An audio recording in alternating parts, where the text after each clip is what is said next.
저는 현재 중앙대학교에서 미술 이론을 가르치고 있고요. 전시 기획과 또 박물관과 관련된 그 분야에서 일을 하고 있습니다. 지금 또 서울시청에서 인플루엔자 등등 수칙을 준수하라고 경제령이 발중 중인 것 같습니다. 이거 좀 정리를 좀 해야 되겠는데요. 어느 문건인지 모르겠지만 저한테 맡겨진 미션은 미술진흥법 제12조 전문 인력의 양성에 대한 의견입니다.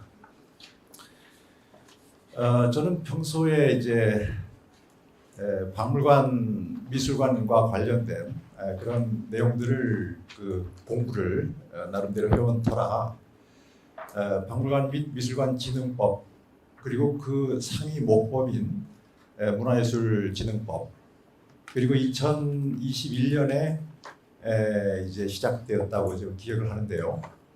지역 문화예술진흥법 이 세 개의 그 법률이 우리나라의 그 미술문화 발전에 아주 기반이 되고 있는 그런 법제라고 생각이 됩니다.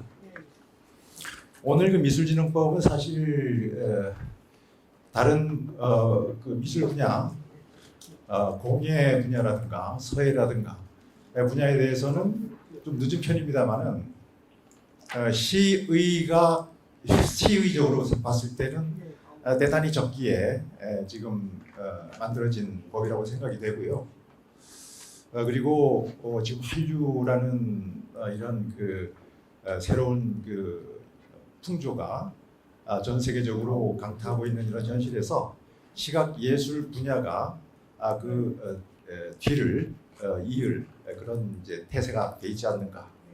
따라서 미술진흥법은 이러한 정책과 이제 지원 육성을 위한 아주 기반이 될 것이라고 생각이 되어집니다.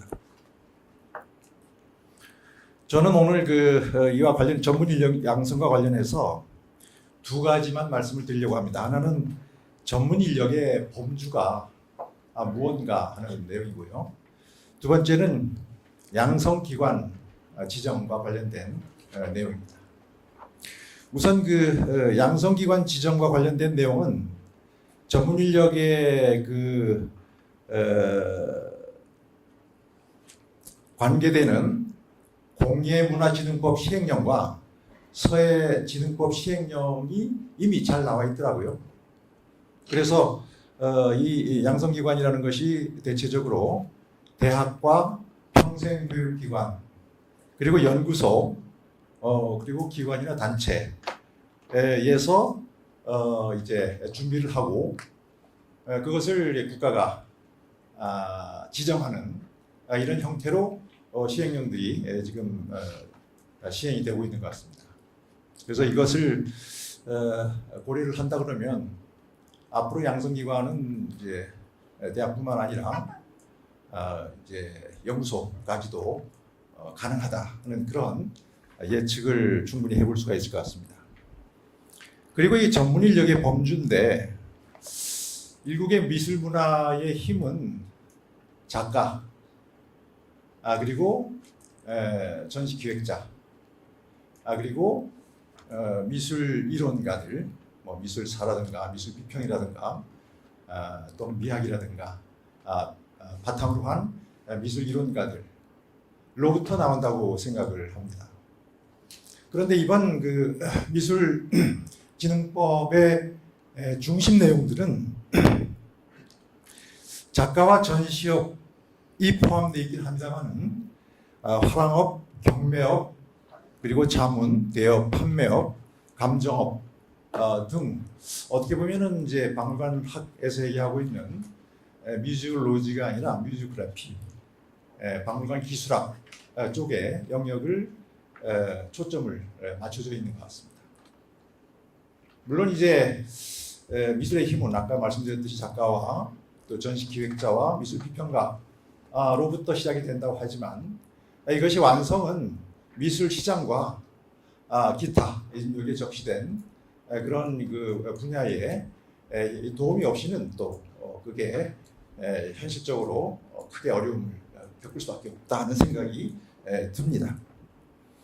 그래서 기존 전문 인력 양성을 위한 학문 단위와의 관계를 보면 작가와 전시 기획 분야의 학문 단위는 이미 대학과 또 말씀드렸던 학예사 인력, 학예 인력, 전시 기획 부분은 박물관 및 미술관 진흥법이 이제 관장하고 있는 내용이기 때문에 이것을 고려해서 지금 전문 인력의 범주를 정해본다 그러면 크게 네 가지로 요약이 될 수 있을 것 같습니다. 두 개는 이미 정해져 있는 미술 시장, 그리고 최근 들어서 활성화되고 있는 미술품 감정이 되겠습니다. 그런데 제가 보기에는 여기에 두 개의 카테고리가 좀 누락이 된 것 같습니다. 그 첫 번째가 미술품 복원 분야입니다. 미술 문화가 활성화될수록 예술 생산이 활성화가 되고 그것이 이제 문화재적 속성을 지니게 된다 그러면 이것은 불가피하게 복원의 대상이 되고 있습니다. 될 수밖에 없죠. 그런데 우리나라의 교육기관을 보면 미술 보존 수복을 담당하고 있는 과가 제가 알기로는 없습니다. 가까운 나라 일본에 비해서 매우 뒤떨어진 이런 현실이라고 볼 수가 있습니다. 그래서 추가를 해야 된다 그러면 우선 미술품 복원 분야가 추가가 돼야 된다는 생각을 갖고 있고요. 그리고 네 번째는 제3의 직능이랄까요? 어떻게 보면은 이제 미술관 교육 담당을 하는 전문 인력과 중복이 됩니다만은 도슨트, 전시 해설사가 육성책이 필요하지 않나 하는 생각이 드는 거죠. 물론 이제 큐레이터 영역에서 박물관 교육을 담당하고 있는 에듀케이터가 명시가 되어 있고 지금 이제 활동을 하고 있습니다만은 실제 박물관 또는 미술관, 비엔날레 그리고 특별 기획전 블록버스터형 전시회들을 보면은 여기서 아주 중요한 위치를 담당하고 있는 것이 이 도슨트 전시 해설사라고 보여지거든요. 그래서 종합해서 저의 의견을 정리한다 그러면 미술진흥법의 전문 인력 양성은 미술시장, 미술품 감정, 그리고 미술품 복원과 전시 해설사 양성에 초점을 맞추어서 양성기관을 지정하고 시행령을 마련해야 된다는 말씀을 드리고 싶습니다.